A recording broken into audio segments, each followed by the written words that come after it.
கைகாயத்து உச்சிலுள்ளான் காலத்தியான் அவன் என் கண்டுள்ளானே. மந்திரமாவது நீரு வானவர் மேலர் நீரு சுந்தரமாவது நீரு துதிக்கப்படுவது நீரு தந்திரமாவது நீரு சமயத்து உள்ளது நீரு சென்றுவர் வாயுமை பங்கன் திரு ஆலவாயான் திருநீரே. ஆற்றல் அடல்படையேறும் ஆலவாயான் திருநீற்றை போற்றி புகழ நிலாவும் பூசுர ஞான சம்பந்தன் ஏற்றி தன்னன் உருட்ட தீப்பினை ஆயின தீர சாற்றிய பாடல்கள் பக்கம் வல்லவர் நல்லவர் தாமே. ஓம் மகா கணபதியே போற்றி போற்றி. ஓம் மகா கணபதியே போற்றி போற்றி.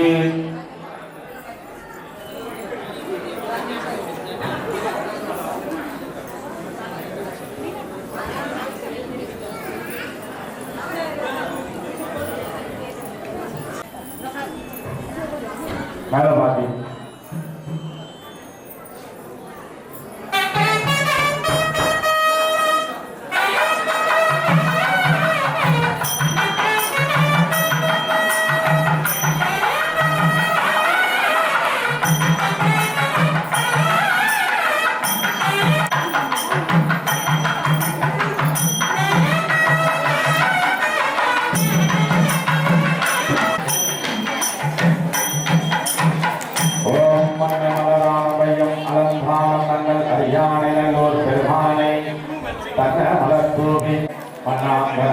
பிறமலையும் முழவதினம் அண்ணாமலை ஒருவார்வினை வலுபாவனம் அருளே. ஓம் மகா கணபதியா செல்வம் ஆராத செல்வம் வலுப்பானை மந்திரமும் தந்திரமும் மருந்தமாகி தீரா நோய்கின்ற வல்லாந்தமை திரிபுர எல்லாம் ஒன்னா. அதான் கேட்கிறேன். இப்பதான் முதல் முறை 2 கல்யாணம் பார்க்கிற நம்மளுக்கு ஒரு புண்ணியம் ஒரு பாக்கியம் இல்லையா? இப்பதான் முதல் முறை தனித்தனியா முருகப் பெருமானுக்கு தனியா திருக்கல்யாணம் பார்த்திருப்பீங்க, வரதராஜ பெருமாளுக்கு தனியா திருக்கல்யாணம் பார்த்திருப்பீங்க. முதல் முறையா 2 கல்யாணம் பார்க்கறது கோடி புண்ணியம். ஒரு கல்யாணத்தை பார்க்கவே 1 கோடி புண்ணியம். இப்ப 2 கல்யாணம் பார்க்கறதுனா 2 கோடி புண்ணியம். வைகுண்டத்திலும் கைலாயத்தில் ஒரே கலையபுரம். என்னன்னா நாரத முனிவர் நீங்க பேசுறீங்கன்னா நான் மாதிரி ஆயிடுவேன்.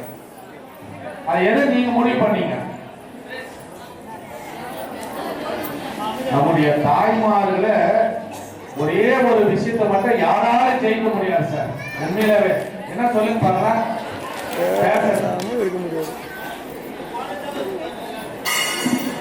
அதுக்கு மட்டும் எவ்வளவு சத்தம் வந்து பாருங்க. பேசலன்னா அவங்களால வாழவே முடியாது. கோயிலுக்கு வந்தா அமைதியா இருக்கும். அதான் நாரத முனிவருக்கு ஒண்ணும் புரியல. வைகுண்டமே வெறிச்சோடிக்குது. என்னடா இது அப்படின்னு சொல்லிட்டு கருடாழ்வாரை நிக்க வச்சு கேட்கிறாரு. அவர் அவசரமா பறந்து வரதுக்குறாரு. இங்கே சொல்வார்கள் 33 கோடி தேவர்களும் எழுந்தருளி அந்த தெய்வ திருமணத்திற்கு வந்திருப்பவர்கள் ஆசீர்வாதம் செய்வார்கள். இங்கே அதிதேவதைகள் எழுந்தருள்வார்கள். வந்திருப்பவர்கள் என்ன இப்போ நினைச்சிருக்கிறா அது அப்படியே நடக்கணும்னு ஆசீர்வாதம் பண்ணுவாங்க. ததாஸ்து அப்படின்னு. அந்த நேரத்தில் தான் பக்கத்துல உட்காந்துன்னா அங்க வீட்டு. ஏன்னா சார் சாதாரண விஷயம் இல்லை, சாதாரண விஷயம் இல்லை. 4000 5000 பேருக்கு வந்தவங்களுக்கெல்லாம் வயிறார சாப்பாடு போட்டு கும்பாபிஷேகத்தோடு இல்லாம திருக்கல்யாணத்தை நடத்தி, அது மட்டும் இல்லாம மாலையில உற்சவ வீதி உலா செய்து இதெல்லாம் செய்யணும்னா அந்த தெய்வத்தினுடைய அருள் கடாட்சம், தெய்வத்தினுடைய துணையும் இல்லாம சத்தியமா நடக்காது. நிதர்சனமான ஒண்ணு. அது இல்லாத இங்க நடக்காது. வேற எதுக்கு சொல்ல வரேன்னா, முதல்ல சாமி திருக்கல்யாணம் நடக்குதுன்னா ஏதோ நாமெல்லாம் நினைச்சிட்டோம், ஏதோ இது என்னத்துக்கு மண்டபம் இதை போட்டாங்கன்னு தெரியல, என்னத்துக்கு அன்னதானம் போற கண்காணத்துல ஒரே நாள்ல கிட்டத்தட்ட முதல் 3 நாள் 6000 7000 பேர் சாப்பிட்டாங்க அந்த அன்னதானம் கொடுக்குறது. முதல்ல இந்த இடத்துல சாமி திருக்கல்யாணம் நடக்குதுன்னா இந்த இடம் எவ்வளவு பெரிய ஒரு பாக்கியம் இல்லையா? அப்பா பெரியாரப்பா அது ஒரு அருகு போட்டு மேல வச்சுட்டீங்கன்னா அதுல வந்துடுவார். ஒரு மஞ்சள்ல பிடிச்சினா, ஒரு குங்குமத்துல, ஒரு சந்தனத்துல எதில் நீ பிடிச்சு வைக்கிறியோ அதுல எழுந்தருள்வார். ஒரு முறை அகத்திய மாமுனிவர் தன்னுடைய தவ வலிமையினால பொதிகை நதி கரையோரம் போறார். அகத்திய மாமுனிவர் பொன்னி நதியை கமண்டத்துல அடக்கி பொதிகை மலையிலிருந்து இறங்கி வரார். மேல இருந்து கீழே இறங்கி வரார். அகக்கிறார் முன்னாடி, பெருமானே, விநாயகர் பெருமானே என்னை மன்னிக்கவும், நீங்களா இதை செய்தது? ஆமா. ஏன் இதை செஞ்சீங்க?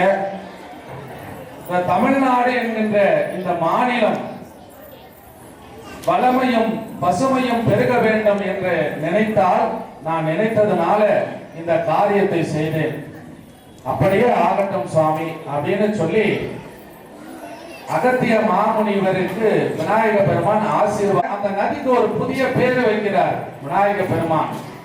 தாகம் வந்து அந்த பொன்னி நதியை விருத்தி ஓடியதால் காவேரி என்று அந்த ஆற்றுக்கு பெயர் வந்தது. காவேரி ஆறுடைய வரலாறு. பெருமான் நம்முடைய தமிழகத்தில் தலை சிறந்த ஒரு பெரும் தெய்வம். அந்த விநாயக பெருமானை இப்பொழுது இந்த 2 தெய்வ திருமணத்திற்கு முன்னிலையாக எழுந்தருள் செய்கின்றோம்.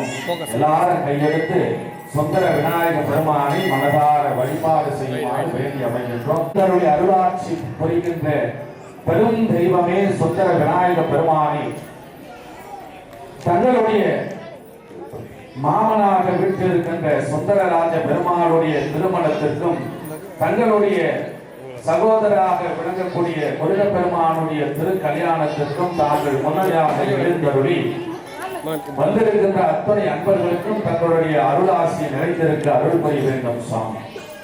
ஓம் மகா கணபதியே போற்றி போற்றி.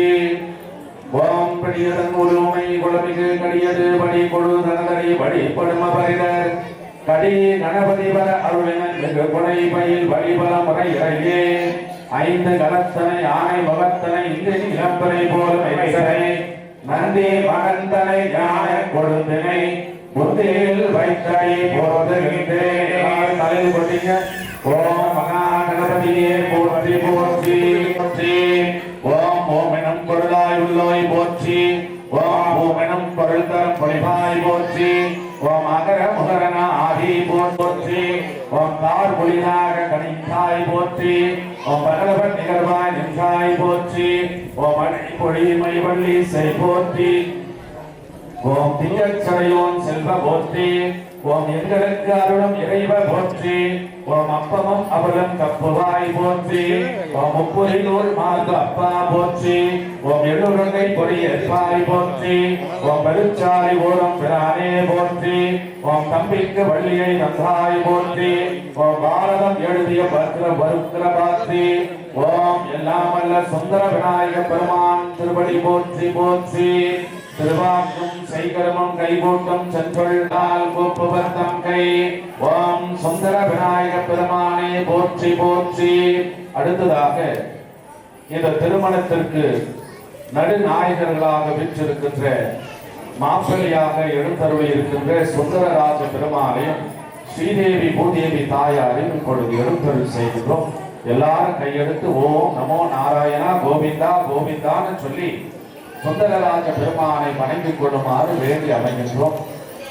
ஓம் மாறார் வந்தார் அமரர் குடாத்தில் அணியுடையாவினால் நாராயணனோடு நான்முகன் அங்கி இரவி இந்திரனும் திரு பல்லாண்டு குருதமே.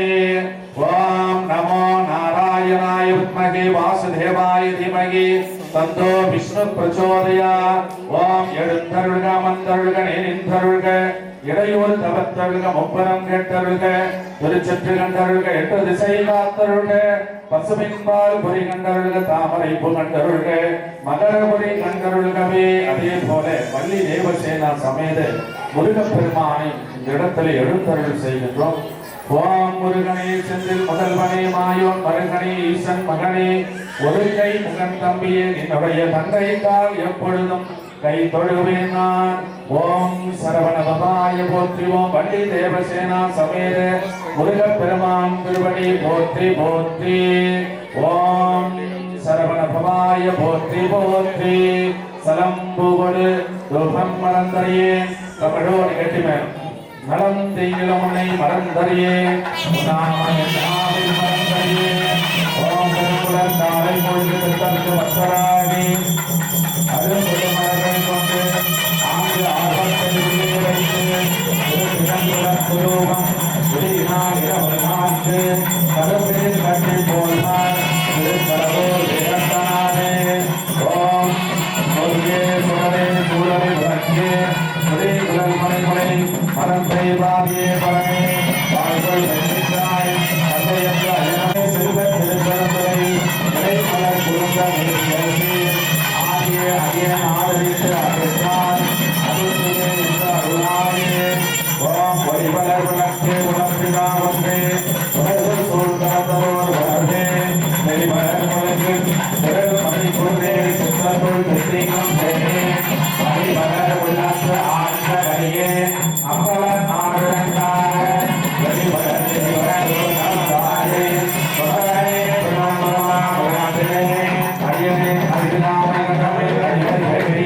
படிமிசை கமரை வந்திங்க போற்றி.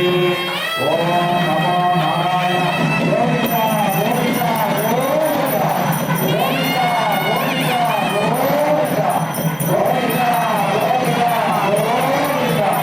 ஓம் நமோ நாராயணாய நமோ நாராயணாய ஓம் நமோ நாராயணாய. அரோகரா அரோகரா தேவனை மறைத்து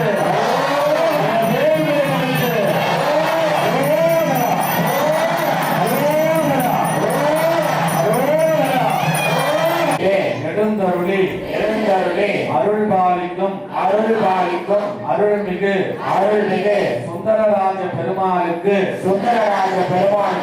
திருப்பத்தூர் மாவட்டம் ஆம்பூர் சான்றோர் குப்பத்திலே எழுந்தருளி அருள்பாலிக்கும் ஸ்ரீதேவி பூதேவி தாயாருக்கும் திருமணம் செய்ய சிவபெருமான் பார்வதி முன்னிலையிலே சுந்தர விநாயகர் பெருமான் சாட்சியாக பிரம்மா சரஸ்வதி எழுந்தருள இந்திரன் இந்திராணி எழுந்தருள 39 தேவர்களும் எழுந்தருள சூரியன் சந்திரன் சாட்சியாக வந்திருக்கின்ற அத்துணை பொதுமக்கள் சாட்சியாக இந்த திருமணத்தை நடத்த உறுதி செய்கின்றோம். பொண்ணு எளிது புண்ணு உனிது 3 முறை தக்க மாத்திக்க எல்லாம் கோவிந்தா கோவிந்தா சொல்லி கெட்டிமே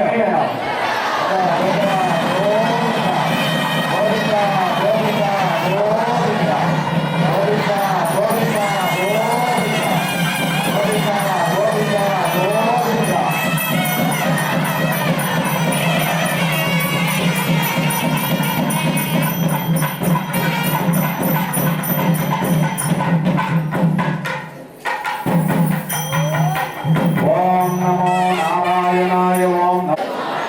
ஆம்பூர் சான்றோர் குப்பத்திலே எழுந்தருளி அருள்பாலிக்கும் அருள்மிகு முருகப்பெருமானுக்கு திருப்பத்தூர் மாவட்டம் ஆம்பூர் சான்றோர் குப்பத்திலே எழுந்தருளி அருள்பாலிக்கும் அருள்மிகு பள்ளி தேவசேனா சமேதருக்கு தகப்பனான சிவபெருமான் பார்வதி முன்னிலையிலே சகோதரரான சுந்தர விநாயக பெருமான் முன்னிற்க மாமனாக பெருமாள் மகாலட்சுமி முன்னிருக்க இந்திரன் இந்திராணி உடன் இருக்க பிரம்மா சரஸ்வதி உடன் தோன்ற 33 கோடி தேவர்கள் சாட்சியாக சூரியாக வந்திருக்கின்ற பொதுமக்கள் சாட்சியாக இந்த திருமணத்தை நடத்த உறுதி செய்கின்றோம் ஒன்று ஒன்று 3 முறை தட்டு மாத்தீங்க. அரோகரா அரோகரா அரோகரா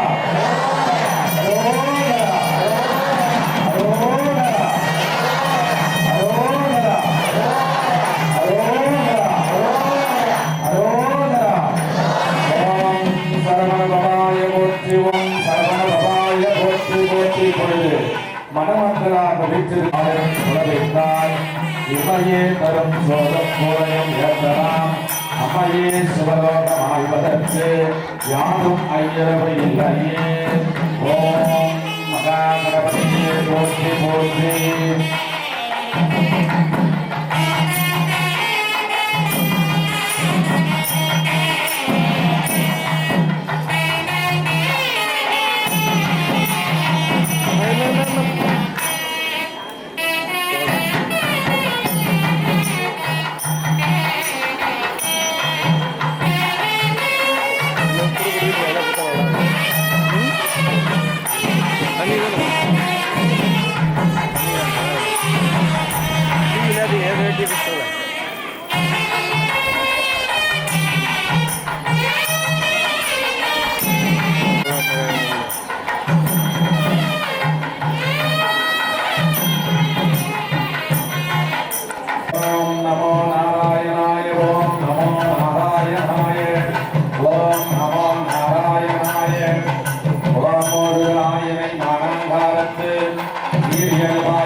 முகூர்த்த மாலையை மணமக்களுக்கு அடி சாத்துகின்றார்கள்.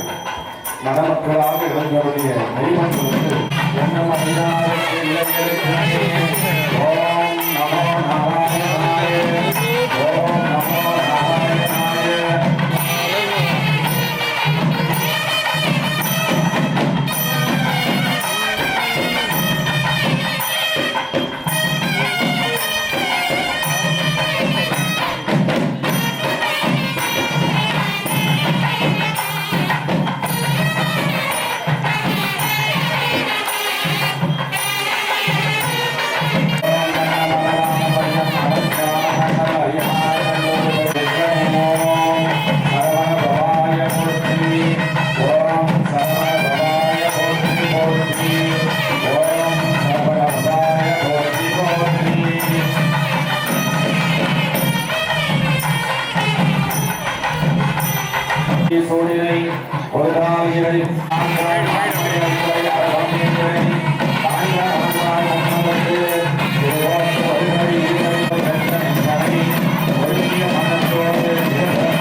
பகவானை தேவனை மனதார பிரார்த்தனை செய்து கொள்கிற ஓம் பிரியாக நீராக சென்மையாக திசையாகி அத்திசைக்கோ தெய்வமாகி தாயாகி தந்தையாய் சாருமாகி தாரகையும் ஞாயிறும் தன் மதியமாகி தாயாகி படமாகி படத்தில் நின்ற ரதங்கள் நானே ஆகி நீயாகி நானாகி நேர்மையாகி நெடும் சுடராய் நிமந்தடிகள் நின்றவாறே பிரம்மன் வேள்வி ஆசிரியராக அமர்ந்து அக்னி சாட்சி அக்னி தேவனை எழுந்தருள் செய்து சிவபெருமான் பார்வதி சுந்தர விநாயக பெருமானுடைய முன்னிலையிலே 30 முக்கோடி சாட்சியாக ஓம் அக்னியே எழுந்தருள்க ஓம் புற்றுவனே எழுந்தருள்க ஓம் நிதியே எழுந்தருள்க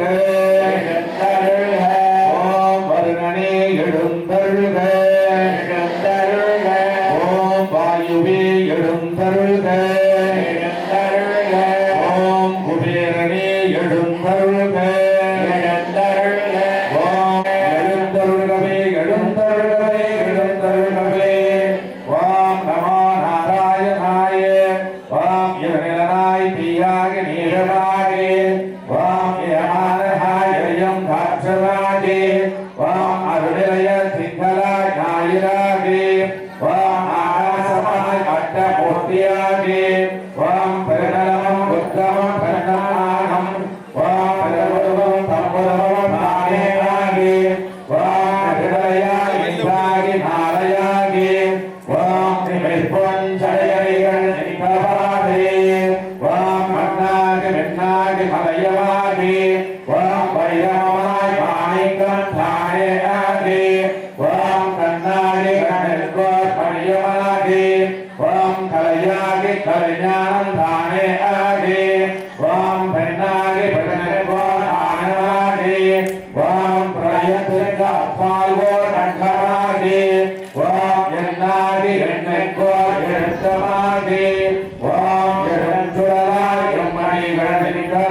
ஒரு கருத்தை இந்த நேரத்தில் பதிவு செய்ய அடியேன் கடமைப்பட்டு இருக்கிறேன். திருமணம் எல்லாம் நாங்க செஞ்சா அரை நாள் மேல ஆகும். 3 நாளா பாக்குறீங்க, தொண்டை இல்லை பேசுறதுக்கு, மந்திரம் சொல்றதுக்கு தொண்டை இல்லை. ஏன்னா 3 நாள் மந்திரம் சொல்லி சொல்லி சத்சங்கம் சொல்லி அதனால ஒரு சிறிய கருத்தை பதிவு செய்யணும். ஏன்னா இந்த திருமணத்தை உங்க வாழ்நாள நீங்க மறக்க கூடாது. அதற்காக இங்க ஒரு கருத்தை உங்களுக்கு பதிவு செய்ய நான் விருப்பம் கொள்கின்றேன். வந்த உடனே எல்லாரும் ரொம்ப சத்தமா பேசுறீங்க. சில இடத்துல எல்லாம் நீங்க பாட்டுக்கு பேசிட்டே இருக்க, நாங்க மந்திரம் சொல்லி கல்யாணம் முடிச்சுட்டு போயிட்டே இருப்பாங்க. அது இந்த தமிழாகம முறைப்படி தமிழ்ல மந்திரங்களை சொல்லி திருமணத்துல அது நடக்காது. ஏன்னா நீங்க தெலுங்குலயோ மலையாளத்திலயோ பேசல, தமிழ்ல தானே பேசுறீங்க. நான் சொல்றது உங்களுக்கு புரியுது இல்ல? அப்ப புரியுறவங்க அமைதியா இருக்கணும் இல்லையா? ஒரு கதையை உங்களுக்கு சொல்லி இந்த திருமணத்துல எல்லா தெய்வ தேவாதிகளும் எழுந்தருளி இருக்கிற இந்த நேரத்துல இந்த சனத்துல ஒரு கதையை உங்களுக்கு சொன்னா உங்க வாழ்நாள்ல சுந்தர விநாயக பெருமானுடைய கும்பாபிஷேகத்தை நீங்க மறக்க மாட்டீங்க. நிறைய பேர் இந்த கதையை சொல்ல யோசனை பண்ணுவாங்க, தயங்குவாங்க. ஆனா இந்த நேரத்துல சொல்லணும், நல்லதை சொல்லணும். இல்லைன்னா எப்படி உங்களுக்கு தெரியும் சொல்லலாம் இல்லையா? சுவாமி நாளைக்கு வந்து பேசுங்க அப்படின்னா என்னால வர முடியுமா? முடியாது. நிமிந்து உட்காருங்க எல்லாரும். அப்படியே தோக்கம் கண்ண சொக்குது எல்லாருக்கும் இல்லைங்களா? நிமிந்து உட்காரு. ஏன்னா இந்த கதையை கேட்டீங்கன்னா சில பேர் தூக்கம் வராது. அதுக்காக சொல்றேன். ஒரு அரசன் நாட்டு மக்கள் மீது ரொம்ப கவனம் செலுத்துவேன். இந்த கதையை கேட்காத விட்டீங்கன்னா நஷ்டம் உங்களுக்கு தான். சொல்லிடுறேன், நான் முதலே சொல்லிடுறேன், நஷ்டம் உங்களுக்கு தான். வாழ்க்கையில ஒரு பெரிய ஒரு விஷயத்தை நீங்க இழந்துட்டீங்கன்னு அர்த்தம். ஒரு அரசன் நாட்டு மக்கள் மீது மிகுந்த அக்கறை கொண்டவன், கடவுள் மீது பக்தி கொண்டவன், தான தர்மத்திலே உயர்ந்தவன். அந்த அரசர் என்ன பண்ணானா, தன்னுடைய நாட்டு மக்கள் நலமாக வாழ வேண்டும், தன்னுடைய நாட்டு மக்கள் எந்த குறையில்லாமல் இருக்க வேண்டும் சொல்லி எல்லாரும் ரொம்ப வயிறார சாப்பிட்டு சந்தோஷமா இருக்கணும். எல்லாரும் கஷ்டப்படுறது எதுக்கு? 3 வேளை சாப்பிடுறதுக்காக தான். அதானே சார்? 3 வேளை சாப்பிடணும். வயிறார இருந்தாலும் கஷ்டப்படுறோம், ஓடி ஓடி உழைக்கிறோம். அதனால அந்த அரசன் என்ன பண்ணனா, தன்னுடைய நாட்டு மக்கள் 3 வேளை வயிறார சாப்பிடணும், அவங்களுக்கு பசித்ததே தெரியக்கூடாதுன்னு சொல்லி ரொம்ப தர்மத்திலே உயர்ந்தவன், தானம் கொடுப்பதிலே வல்லல். அதுனா தானம்னா என்ன, தர்மம்னா என்ன சொல்ற, நல்லா கேட்டுங்க. யாராவது இல்லைன்னு உங்ககிட்ட வந்து உதவி செய்து நீங்க அவர்களுக்கு உதவி செய்தால் அது பேர் தானம். யாராவது இல்ல எனக்கு உதவி செய்யுங்க அப்படின்னு யாராவது உங்களை தேடி வந்து நீங்க அவர்களுக்கு உதவி செய்தால் அது பேர் தானம். நீங்களா வழிய போய் இல்லாதவர்களுக்கு உதவி செய்தீங்கன்னா அதுக்கு பேர் தர்மம். தானத்தை விட தர்மம் உயர்ந்தது, தானத்தை விட தர்மம் உயர்ந்தது. அப்படி தானத்திலும் தர்மத்திலும் உயர்ந்தது என்றால் அந்த அரசன் தன்னுடைய அரண்மனைக்கு பக்கத்துல ஒரு பெரிய இடம், அந்த இடத்துல 3 வேளை அன்னதானம், யார் வேணாலும் எத்தனை ஆயிரம் பேர் வேணாலும் சாப்பிடலாம், அன்னதானத்துக்கு ஏற்பாடு பண்ணலாம். மக்கள் எல்லாம் வயிறார 3 வேளை சாப்பிட்டு சந்தோஷமா மக்கள் அரசனை வாழ்த்திட்டு போனாங்க, அரசனை வாழ்த்திட்டு போனாங்க. இப்படியே அவனுடைய காலம் சென்றது. ஒரு நாள் அவனுடைய வாழ்க்கையில விதி விளையாடி தன்னுடைய அரண்மனை பக்கத்துல பெரிய ஒரு இடத்துல அன்னதானம் தயார் செய்து கொண்டிருந்தான் இல்லையா?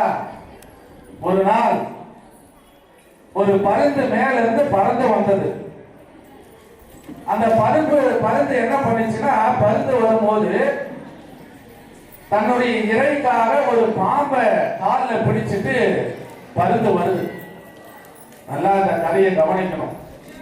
பருந்து அதனுடைய இறை பாம்பு, அந்த பாம்பை தன்னுடைய காலால பிடிச்சிட்டு மேல பறந்து வருது. அப்படி பறந்து வரும்போது இந்த அரசன் அன்னதானம் போட்டு இருக்கிறான் பாருங்க, இந்த இடத்தை கடந்து பறந்து போகுது. அப்போ எங்க இந்த பாம்பு விழுந்துருமோன்னு அந்த கழுகு என்ன பண்ணுதுன்னா, அந்த பருந்து அந்த அதனுடைய இரையாகி அந்த பாம்பை தன்னுடைய காலால ரொம்ப இறுக்கி பிடிக்குது. அந்த வலி தாங்க முடியாத பாம்பு என்ன பண்ணுதுன்னா விஷத்தை கக்குது. இது எப்ப நடக்குதுன்னா, அரசன் அன்னதானம் செய்து கொண்டிருக்கின்றானே அந்த இடத்துக்கு மேல இது நடக்குது. ஒரே ஒரு நொடியில அந்த வலி தாங்க முடியாத பாம்பு விஷத்தை கக்கின உடனே அந்த விஷம் நேரா அன்னதானம் செய்கிற ஒரு பாத்திரத்துல விழுந்து போச்சு. பருந்து பாம்பை பிடிச்சிட்டு போயிடுச்சு. இந்த விஷம் விழுந்தது யாருக்கும் தெரியாது. அந்த குறிப்பிட்ட பாத்திரத்துல விஷம் விழுந்ததே, அதை சாப்பிட எல்லா மக்கள் வந்தாங்க, அன்னதானம் திறந்தாங்க. அரசன் முதல்ல ஒரு 10 பேருக்கு அன்னதானம் கையால கொடுத்தா, அரண்மனைக்கு போனா எல்லாரும் சாப்பிட்டாங்க, வயிறார சாப்பிட்டாங்க. அந்த பாம்பு விழுந்த விஷம் வந்ததே அந்த பாத்திரத்துல சாப்பிட்ட அந்த அத்தனை மக்களும் மாண்டு போனார்கள், இறந்து போனாங்க. இறந்து போனோடனே அவர்களுடைய ஆன்மாலாம் மேல போச்சு. மேல போனோடனே நம்முடைய கணக்கெல்லாம் எழுதுறவன் யாருன்னா சித்திரகுப்தன். நம்ம கணக்கெல்லாம் எழுதுறவன் சித்திரகுப்தன். நம்முடைய அத்தனை பேருடைய கணக்குகளில் சரிபார்க்கப்படுகிறது. என்ன சுவாமி பேசுறீங்கன்னா, விளையாட்டாரு. உலகத்துல கோடிக்கணக்கான பேர் இருக்கிறாங்க, ஒவ்வொருத்தருக்கும் கணக்கு எழுதிட்டு உக்காந்து இருப்பாங்க. இதெல்லாம் கேட்கறதுக்கு நல்லா இருக்கும், இதெல்லாம் உண்மையா நடக்குமா அப்படின்னா, நம்ம கையில செல்போன் இருக்குது, அதுல சிம் கார்டு போட்டு வச்சிருக்கீங்க. அது எப்படி கரெக்டா 28 நாள் முடிஞ்ச உடனே உன்னுடைய காசு காலி ஆகி போச்சு, நீ ரீசார்ஜ் பண்ணணும் வந்து. அப்போ ஒரு குறிப்பிட்ட இடத்துல அந்த செல்போனை இயக்கிறதுக்கு ஒரு டவரை வச்சுக்கிறான், செல்போன் டவரை. அது என்ன பண்ணுது, அந்த 28 நாளைக்கு முன்னாடியே 3 நாளைக்கு முன்னாடியே பேலன்ஸ் காலி ஆகுதுன்னு சொல்லி அந்த நாள் வந்தோடனே தீர்ந்து போகுது. சாதாரண மனுஷன் அறிவு கண்டுபிடிச்ச அந்த செல்போன் டவரையே 1 லட்சம் செல்போனை ஏற்றுதுன்னா, இந்த அண்ட சராசரத்தின் இந்த உலகத்தை படைச்ச அந்த ஆண்டவனுக்கு நீ என்ன பண்றது கணக்கு எழுத முடியாதா? முடியாதா? அப்போ சித்திரகுப்தன் கணக்கு எழுதிட்டு இருந்தான். ரொம்ப நேரமா இந்த இறந்த விஷத்தை சாப்பிட்டு இறந்தாங்க பாருங்க, இந்த மக்கள் அங்க போய் நின்றுட்டு இருக்கிறாங்க. ரொம்ப நேரமா மண்டைய சொரிஞ்சுட்டு இருக்கிறான் சித்திரகுப்தன். ஒண்ணுமே புரியல அவனுக்கு. நோட்டை பாக்குறான், அந்த மக்களை பாக்குறான். இறந்து போனாங்களே இந்த 30-40 பேர், அந்த ஆன்மா அங்க போய் அங்க நிக்குது. கணக்கு எழுதுற நோட்டை பாக்குறான், அவங்கள பாக்குறான். உடனே மகா பிரபு அப்படின்னா யம தர்மம் நின்னான். சொல்லு சித்திரகுப்தா, மகா பிரபு, என்னுடைய வாழ்நாள்ல ஒரு மிகப்பெரிய ஒரு சந்தேகம் எனக்குன்னா. என்னடா உனக்கே சந்தேகமா? உலகத்துக்கே எல்லா மனுஷனுக்கும் கணக்கு எழுதுற உனக்கே சந்தேகம் தான், நான் எங்கடா போறேன்னா யம தர்மன். என்னடா உனக்கு சந்தேகம்? ஒண்ணு இல்ல பிரபு, இதோ இறந்து வந்திருக்கிறாங்களே இந்த ஆன்மா, இவங்களுடைய பாவ கணக்க நான் யார் மேல எழுதுதுன்னு தெரியலண்ணா. என்னடா நீயே இந்த கதையை சொன்னா நான் எங்கடா போய் முட்டிக்கிட்டு இந்த இறந்து போன பாவ கணக்கு எங்க எழுதுதுன்னு தெரியலன்றா. என்னடா உனக்கு சந்தேகம்? இத்தனை வருஷமா இத்தனை யுகமா வராத சந்தேகம் உனக்கு என்னடா இப்போ வந்துச்சுன்னா? ஒண்ணு இல்ல பிரபு, நான் சொல்றத பொறுமையா கேளுங்க. சரி சொல்லுடா. இப்போ இந்த அன்னதானம் போட்டா அரசன், அதுல விஷம் விழுந்துச்சு, இவங்க சாப்பிட்டு இறந்துட்டாங்க. இந்த இறந்து போனாங்க பாவிங்க, இவங்க இறந்து போனாங்க. இவங்க பாவ கணக்க அரச மேல எழுதலாம்னு நினைக்கிறேன். ஆனா அரச மேல என்னால எழுத முடியல. அவன் என்ன பாவம் பண்ணா? எல்லாருக்கும் வயிறார சாப்பிடணும்னு நினைச்சு அன்னதானத்தை ஏற்பாடு பண்ணா. அப்ப அவன் மேல எப்படி இந்த பாவ கணக்கனை எழுதுட்டு அவன் மேல எப்படி தப்பாகும்? இல்லையா? உண்மைதானே இது. அவன் மேல இந்த தப்பு போய் சேராது. சரி, அப்ப அந்த பருந்து வந்துச்சுன்னா மேல, அந்த பருந்து மேல எழுதலாம்னா அந்த பரும்புக்கு பசி, அது ஒரு பாம்பை பிடிச்சிட்டு வச்சு அதனுடைய இலைக்கு அது எங்க கீழே வந்துமா அது இருக்க பிடிச்சிச்சு. அப்ப அந்த பருந்து ஒரு பசிக்காக ஒரு இறைய தூக்கிட்டு போது, அப்ப அந்த பருந்துக்கும் இவங்க இறந்து போனதுக்கு என்ன சம்பந்தம்? அப்ப அந்த பருந்து மேலே இந்த கணக்கு எழுத முடியல. சரிடா, அப்ப அந்த பாம்பு மேல எழுதலாம்னா இந்த பாம்பு விஷம் வலி தாங்க முடியாத விஷத்தை கக்குச்சு. அப்ப அந்த பாம்பு மேல நான் எப்படி எழுதுது? அட ஆமா இல்லடா. சரி, யமதர்மன் என்ன பண்ணா, சரி இந்த 30-40 பேர் வந்துக்கிறாங்களே, இவங்க கணக்கு அப்படியே நிறுத்தி வை. பரமேஸ்வரன் விளையாடுற விளையாட்டுல இதுவும் ஒண்ணா இருக்கும். இதுக்கு ஒரு நாள் விட தெரியும். நீ இந்த கணக்கை எனக்கே மண்ட பிச்சுக்குதுடா, அதனால நீ இந்த கணக்கை நிறுத்திடு அப்படின்னு சொன்னான். ஏன்னா முன்னெல்லாம் போய் யமதர்மன் பாச கையில ஒவ்வொருத்தரையா வீசுவான். இப்ப அப்படி இல்லை, இந்த கலியுகம் இல்லையா. பஸ் போகுதுன்னா பஸ்ஸோட கவுத்தணும். ஏன்னா அவ்வளோ பாவம் பண்றாங்க சார். பெத்த தாயை கொலை பண்றான் சார். இந்த நாட்டுல பெத்த தாயை கொலை பண்றான். நேற்று தான் சொன்ன தாய் தந்தையுடைய மகிமை. ஒரு 100 ரூபாய் காசுக்காக அது மட்டும் இல்ல, இளைஞர்கள் சீரழித்து போதையில அடிமையாகி இன்று அவங்க எப்படி வாழ்க்கை போறதுனே தெரியாத போயிட்டு இருக்காங்க. அப்ப அவன் என்ன பண்ணுவான்? எல்லாரும் மொத்தமா தூக்கணும். அவன் அந்த டென்ஷன்ல இருக்கிறான் யமதர்மன். அதனால சரி நிறுத்தி வைடான். சரி கீழே வருவோம். அரசனுக்கு இது தெரிய வந்துச்சு. நாம போட்ட அன்னதானத்துல விஷம் இத்தனை பேர் செத்தாங்களேன்னு அழுதான், புரண்டான். கோயில் சாமி கிட்ட போய் மனமுழுகி வேண்டாம், சாமி இந்த பாவத்தை நான் எங்க போய் சேருவேன், என்னால இத்தனை பேர் இறந்து போயிட்டாங்களேன்னு கதறான், அழுகுறான். மனமுடிஞ்சு போய் அன்னதானம் போறதே நிறுத்திட்டான். அன்னதானம் போறத நிறுத்திட்டான். நல்லவர்கள் என்றைக்கும் ஓய மாட்டார்கள். ஒரு 6 மாசம் போச்சு. மறுபடியும் எப்போ ஏதோ நடந்த தப்புனால இந்த அன்னதானத்தை நம்ம நிறுத்திட்டோம். இப்போ அதனால எத்தனையோ மக்கள் பசியும் பட்டினியுமா இருக்கிறாங்க. அதனால திருப்பி அந்த அன்னதானத்தை தொடங்கலாம். இதுக்கு என்ன காரணம்னு கண்டுபிடிச்சான். பார்த்தான், இந்த மாதிரி பருந்து வந்தது, பாம்பு விஷத்தை கக்குச்சுன்னு சொல்லி அந்த அன்னதானம் செய்யற இடம் மொத்தம் மேல செட்டு போட்டோம். மொத்த கூரை அமைச்சு இனிமேல் அந்த தப்பு நடக்காதுன்னு சொல்லி திருப்பி அன்னதானத்தை ஆரம்பிச்சான். திருப்பி அன்னதானத்தை ஆரம்பிச்சான். நல்ல கதையை கேட்கணும். அன்னதானத்தை ஆரம்பிச்சான். வழக்கம் போல நேற்று நடக்கிறதே நாம இன்னைக்கு மறந்துடுறோம். 6 மாசம் நடந்ததையா மக்கள் ஞாபகம் வச்சுட்டு இருப்பாங்க இல்லையா? நேற்று நடந்ததே நான் நமக்கு தெரியாது இல்லையா? அதனாலதான் கடவுள் மறதின்னு ஒண்ணு கொடுத்தாரு. இல்லைன்னா அந்த உலகத்துல மனுஷன் யாரும் வாழ முடியாது. மறதின்னு ஒண்ணு இல்லைன்னா இந்த உலகத்துல மனுஷன் யாரும் வாழ முடியாது. அதனால 6 மாசம் போச்சு, மக்கள் எல்லாம் மறந்தாங்க. திருப்பி பழைய மாதிரி 3 வேளை வயிறார அன்னதானம் சாப்பிட்டாங்க. அன்னதானம் நடந்துட்டு இருக்குது, பழைய மாதிரி எல்லாம் போயிட்டு இருக்கு. திடீர்னு வெளியூர்ல இருந்து ஒரு 30 பேர் வராங்க, வெளிப்போக்கர்களா. அவங்களுக்கு பசி அதிகமாயிடுச்சு. பசி அதிகமான உடனே பசிக்குது, யாருக்கிட்டே விசாரிக்கிறாங்க. அந்த மாதிரி அன்னதானம் போடுறான் அரசன், அங்க போய் சாப்பிடுங்கன்னு சொல்றாங்க. யாரோ எங்க அன்னதானம் போடுறான் அரசன் தெரியல. அந்த 30 பேர் வெளியூருக்காரு தேடிட்டு வராங்க.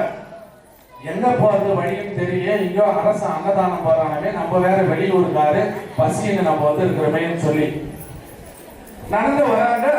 யாருக்கிட்ட விசாரித்த தூரத்துல ஒரு குடிசைக்கு வெளியே ஒரு பாட்டி நின்றுட்டு இருக்கிறான். அதுவும் அந்த பாட்டியை கேட்கலாம், அரசன் எங்க அன்னதானம் போறான்னு சொல்லி அந்த வெளியூர்ல வந்தவங்க வெளியூர்காரங்க அந்த பாட்டியை கேட்கிறாங்க.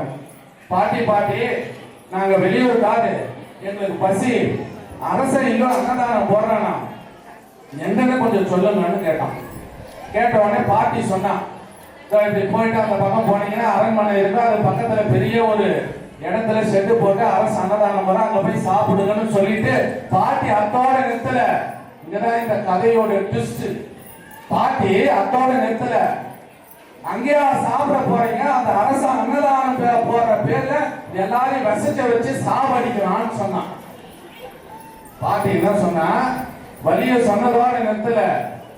அங்கேயா போய் அன்னதானம் சாப்பிடுறீங்க, அந்த அரசன் அன்னதானம் போற பேர்ல விஷத்தை வச்சு எல்லாம் சாவடிக்கிறான்னு சொன்னான். அந்த கதையை அப்படியே நிறுத்துங்க. திபு மேல் லோகத்துல யமதர்மம் ஒடியாராம் சித்திரகுப்தன்கிட்ட. சித்திரகுப்தான்னு ஒடியாராம். பிரபு சொல்லுங்க பிரபு, என்ன இவ்வளவு அவசரம், எது அவ்வளவு அவசரம்?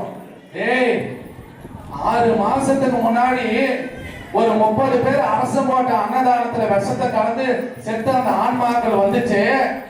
அதனுடைய பாவ கணக்கை யார் மேல எழுதுதுன்னு கேட்டியே, இப்ப அதுக்கு விட தெரிஞ்சிச்சுடான்னா. யாரு? யமதர்மன். என்ன பிரபு சொல்றீங்க? ஆமாண்டா, அங்க என்ன நடந்ததுன்னே தெரியாத அந்த பாட்டி அரசு மேல பழி போட்டால இந்த இறந்த அத்தனை பேருடைய பாவ கணக்கு அந்த பாட்டி மேல எழுதுறாங்க. இறந்து போன அத்தனை பேருடைய பாவ கணக்கும் பாட்டி மேல எழுதுறாங்கன்னா சிரிக்கிறதுக்கு இல்லை, இது சிந்திக்கணும். இன்னைக்கு நாமளும் இதான் செஞ்சுட்டு இருக்கிறோம். அங்க என்ன நடந்ததே தெரியாது, அவங்க குடும்பத்துல என்ன சண்டை நடந்ததுன்னு தெரியாது, 2 பேருக்குள்ள என்ன பிரச்சனை தெரியாது. ஆனா நாம இங்க வந்து அவதூறா பரப்பி விட்டு இருக்கோம். நம்ம அறியாம செய்யற பாவம். நல்லா ஞாபகம் வச்சுங்க, பாட்டி கதை அது பாட்டிக்கு இல்ல நமக்கு, பாட்டிக்கு இல்ல நமக்கு. ஒருவர் இல்லாத போது அவரை பற்றி அவதூறாக பேசினால் நரகம் கிடைக்கும். பாட்டி கதையை உங்க வாழ்நாள்ல மறக்க கூடாது. ஒருவர் இல்லாத போது அவர்களை பற்றி நல்லது பேசுங்க, நல்லது பேசுங்க. இல்லைன்னா எனக்கு தெரியாத அந்த இடத்துல விட்டு தூரம் வந்துருங்க. ஒரு 4 பேர் உட்காந்துன்னு தேவையில்லாத மற்றவங்களை பத்தி பழி சொல்றாங்கன்னா பேசிட்டுன்னா அந்த இடத்தை விட்டு தூரம் வந்துருங்க, பேசக்கூடாது. ஏன்னா நீ யாரை பற்றி பழி சொல்கிறாயோ அவர்கள் செய்த அத்தனை பாவம் உனக்கு வந்து சேரும்.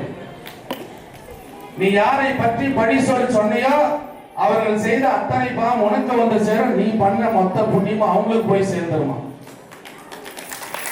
ஆகையால இன்னிலிருந்து இந்த சுந்தர விநாயக பெருமானுடைய கும்பாபிஷேகத்தின் நினைவாக இந்த விஷயத்தை நீங்க மறக்க கூடாது. ஒருவர் இல்லாத போது அவர்களை பற்றி அவதூறாக பேசக்கூடாது. ஏன்னா நான் யாருக்கும் எந்த துரோகம் செய்யல சாமி, கனவுல கூட நான் யாருக்கும் தீமை நினைச்சதில்லை.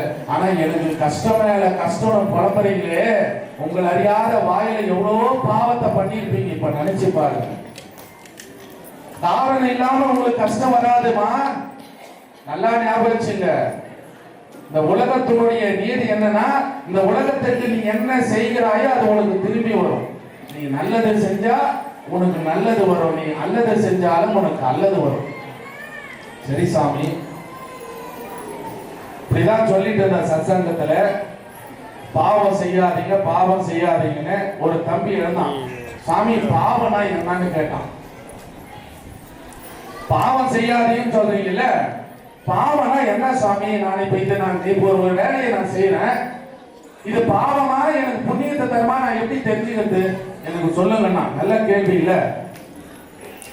இப்போ ரோட்ல நடந்து போயிட்டே இருக்கிறீங்க, உங்க பேக்கெட்ல இருந்தோ இல்ல நீங்க மாட்டிக்கிற பர்ஸோ கீழே விழுந்துருச்சு. உடனே என்ன பண்றீங்க? பின்னாடி வண்டி வருதா பஸ் வருதா எதுல வருதா தெரியாது, ஓடி போய் நம்ம பஸ் கீழே விழுந்துச்சேன்னு போய் எடுக்கிறீங்க இல்லையா? எடுத்துறீங்க. இன்னும் கொஞ்ச தடவை நடந்து போறீங்க, யாரோ பஸ் கீழே விழுந்துட்டு. அப்ப என்ன பண்றீங்க? பின்னாடி முன்னாடி பாக்குறீங்க, யாரா பாக்குறீங்களான்னு. யாரும் பாக்கலாம் லபுக்குன்னு போய் எடுத்துக்கிறோம். ஏன்னா அது யாரோ இல்ல. அப்ப ஏன் திரும்பி திரும்பி பாக்குறீங்க? உங்க மனசாட்சி என்ன சொல்லுது? அடே இது ஒண்ணுது இல்ல, இந்த பொருள் ஒண்ணுது இல்ல, நீ எடுக்காத அப்படின்னு சொல்ற உன் மனசாட்சி ஒருத்ததுனாலதான் உன் பர்ஸை எடுக்கும் போது முன்ன பெண்ணை பார்க்காத நீ இன்னொருத்த பர்ஸை எடுக்கும் போது முன்ன பெண்ணை பார்க்கிற. அப்படின்னா நீ எந்த ஒரு செயலை செய்யறியோ அப்போ உன் மனசாட்சி எதெல்லாம் வேணான்னு சொல்லிதோ அதை மீறி அந்த செயலை நீ செய்தால் அது பாவம். நீ எந்த ஒரு செயலை செய்யறியோ உன் மனசாட்சி இதை செய்யாத இது தப்புன்னு உனக்கு உணர்த்தும். அதை மீறி நீ எந்த செயலை செஞ்சாலும் சரி அது பாவத்துல போய் சேரும். இப்ப நீங்களே முடிவு பண்ணீங்க எது பாவம் நீங்க செய்யுது எது புண்ணியம்ன்றதை நீங்க முடிவு பண்ணீங்க. ஆகையால மனசளவுல கூட யாருக்கும் எந்த விதமான பாவமோ துரோகமோ கெட்டதோ யாருக்கும் என்னைக்கும் நாம செய்யாத வாழ்ந்துவது தான் இந்த மனித வாழ்க்கையினுடைய பிறப்பு. சரி சாமி, இதோ தெரியும் தெரியாமலே இதுக்கு முன்னாடி இப்பதான் எங்களுக்கு இதெல்லாம் தெரியுது, நாங்க செஞ்சிட்டோம், இதுக்கு எல்லாம் பிராய்ச்சித்து இருக்கு இல்லையா? கண்டிப்பா இருக்குல்ல, பிராய்ச்சித்து இருக்கும். தெரியாம செஞ்சிட்டோம் சாமி, தெரியாத நெருப்பு மேல கால் வைக்கிறீங்க, சுடாத இருக்குமா? அப்ப தெரியாம செஞ்சாலும் பாவம் பாவம் தானே. அதுக்கு என்ன சாமி பிராய்ச்சித்தம்? ஞானிகள் என்ன சொல்றாங்கன்னா, தெய்வத்தினுடைய நாமத்தை எந்த வாயில பாவம் சொன்னியோ அந்த வாயில தெய்வத்தினுடைய நாமங்களை சொல்லுங்க. சதா சர்வகாலமும் சதா சர்வகாலமும் தெய்வத்தினுடைய நாமத்தை சொல்லிட்டே இருங்க.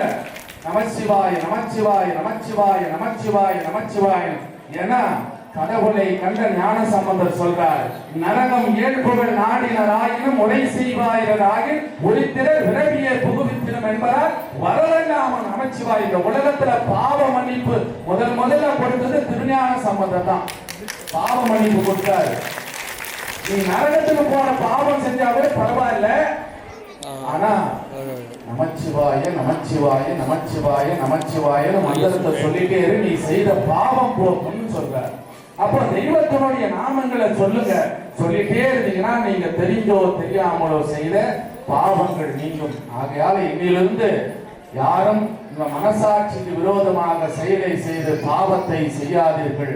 இரண்டாவது, ஒருவர் இல்லாத போது அவர்களை பற்றி அவர்களாக பேசி நரகத்திற்கு நம்ம வழிகாட்ட தயவு செய்து நீங்கள் ஆயத்தம் ஆகாதீர்கள் என்று சொல்லி நிறைவு செய்கின்றேன். பொழுது இந்த திருக்கல்யாணத்தினுடைய நிறைவுக்கு வந்திருக்கின்றோம். உங்ககிட்ட எல்லாருக்கிட்ட இப்போ அச்சதை மஞ்சள் அரிசி கொடுப்பாங்க. ஒரு படி எடுத்துங்க. ஒரு படி எடுத்துட்டு பக்கத்தில் இருக்கிறவங்களுக்கெல்லாம் ஒரு 4 அரிசி கொடுங்க. ஒரு படி எடுத்துட்டு பக்கத்தில் இருக்கிறவங்களுக்கு 4 அரிசி கொடுங்க. எல்லாரும் அந்த அச்சதையை கையில வச்சுக்கணும். பொழுது முதல்ல ஸ்ரீதேவி பூதேவி தாயார்களுக்கு திருமாங்கல்யம் அணிவிக்கப்படும். அடுத்ததாக வள்ளி தேவசேனா சமேதருக்கு திருமாங்கல்யம் அணிவிக்கிறோம். இப்ப அந்த அரிசி வச்சுட்டு இருக்கீங்களா, அப்போ கல்யாணம் நடக்கும் போது என்ன பண்ண அந்த அரிசிய, அப்ப வேற எங்கேயும் நீங்க தெய்வத்தை கல்யாணத்துக்கு போகலன்னு அர்த்தம். மனுஷங்களுடைய கல்யாணத்துக்கு போனாதான் நாம அவங்கள வாழ்த்தணும். தெய்வ கல்யாணத்துக்கு வந்தா அந்த அரிசியை நாம தலை மேல போட்டுக்கணும். அந்த தெய்வம் நம்ம ஆசீர்வாதம் பண்ற மாதிரி எந்த காரணத்தோட யாரும் விசிறி அடிக்க கூடாது. அந்த அரிசியை என்ன பண்ணோம், நம்ம தலை மேல போட்டுக்கணும். அந்த தெய்வம் நம்ம ஆசீர்வாதம் செய்யும். ஒரு பொடி எடுத்து பக்கத்தில் இருக்கிறவங்க எல்லாருக்கும் ஒரு 4 அரிசி கொடுங்க. மேல பாத்தி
அது மாடு.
கையெடுத்து சாமி மனசார பிரார்த்தனை பண்ணீங்க. சுவாமி ரொம்ப சந்தோஷமா இருப்பார். விநாயகர் பெருமானும் முருகப் பெருமானும் வெங்கடாச்சலபதியும் இந்த நேரத்துல நீங்க என்ன கேட்கறீங்களோ அந்த வரத்தை கொடுத்துருவாங்க. எல்லாரும் மனசார உங்களுக்கு என்ன கஷ்டங்களோ என்ன குறையோ அதை மனசார இந்த நேரத்துல பிரார்த்தனை செய்து கொள்ளுங்க. பெருமானே, வரதராஜ சுந்தரராஜ பெருமாளே, எல்லாமல்ல முருகப் பெருமானே, தங்களுடைய இந்த தெய்வ திருமணத்துக்கு அருளும் ஆசீர்வாதம் நிறைந்திருந்து எல்லா வகையான நலன்களும் வளங்களும் வந்திருக்கிற அத்துணை பேருக்கு நிறைந்திருந்து யார் யார் என்னென்ன வேண்டுகின்றாரோ அத்துணை வேண்டுதலும் பிரார்த்தனைகள் நிவர்த்தி செய்து வந்திருக்கின்ற அத்துணை பேருடைய குடும்பத்தில் இருக்கிற கஷ்டங்கள், குறைகள், பாவங்கள், தோஷங்கள், பிணிகள், நோய்கள் எல்லாம் நீங்கி தங்களுடைய பரிபூர்ண அருளும் ஆசீர்வாதம் நிறைந்திருக்க தேவரை திருவருள் புரிய வேண்டும். சுவாமி, எல்லாமல்ல பரம்பொருளே, தேவரையில் பெருங்கருணைக்கு வந்தனம் வந்தனம், தேவரையில் பெருங்கருணைக்கு வந்தனம் வந்தனம். பெருமானே, இந்த திரு கல்யாணத்தில் வந்திருந்த அத்தனை சுமங்கலி தாய்மார்களும் மஞ்சள் குங்குமத்தோடு தீர்க்க சுமங்கலியின் மரத்திய மாங்கல்ய பாக்கியத்தின் பிறக்கம் பரம்பொருளே, வந்திருக்கிற அத்தனை பேருக்கும் தங்களுடைய அருளும் ஆசீர்வாதம் நிறைந்திருக்க தேவரை திருவருள் புரிய வேண்டும். சுவாமி, இந்த திருக்கல்யாணம் நடந்தா சுவாமியுடைய தேங்காய் தருவாங்க, முகூர்த்த காய். அது கல்யாணம் ஆகாத பிள்ளைகள், குழந்தை பாக்கியம் இல்லாதவங்க விழா குழுவினர்கிட்ட சொல்லிட்டு வந்து அதை வாங்கிக்குங்க. தேவைப்படுறவங்க வாங்கிக்குங்க. அதே போல இந்த திருமணத்தை சுந்தரராஜ பெருமாள் திருமணத்தை முன்னின்று நடத்திய திரு ஷாம் சுந்தர் துர்காதேவி அவர்களுடைய குடும்பத்தார் வாழ்வில் எல்லா வகையான நலங்களும் வழங்களும் பெற்று சகல செல்வங்களும் சகல சௌபாகியங்களும் சகல ஐஸ்வர்யம் நிறைந்திருந்து தனம் தானியம் சந்தானம் தைரியம் வீடு விட ஆரோக்கிய. அதே போன்று முருகப்பெருமான் வள்ளி தேவசேனா சமேத பெருமானுடைய திரு கல்யாணத்தை முன்னின்று நடத்திய சிவத்திரு ரமேஷ் பாபு என்கின்ற முருகையன் தீபலட்சுமி அவர்களுடைய குடும்பத்தார் வாழ்வாங்க வாழ்ந்து எல்லா வகையான நலங்களும் வளங்களும் பெற்று தீர்க்க ஆயுளோடு தனம் தானியம் சந்தானம் தைரியம் வீரியம் விட ஆரோக்கிய ஐஸ்வர்யம் என்பதை செல்வங்களும் முருகப்பெருமானுடைய பரிபூரண அருளும் ஆசீர்வாதம் திரு ரமேஷ் பாபு என்கிற முருகையன் அவர்களுடைய குடும்பத்தார்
சுத்தத்தை மட்டும் எடுத்துக்க.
சாமி மட்டும் மோகனே மோகன் ஒரே நிமிஷம் எத்தனடா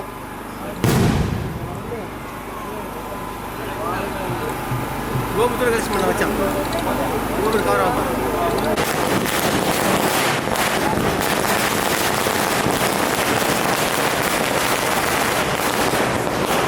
நீ வச்சு கையில காட்டு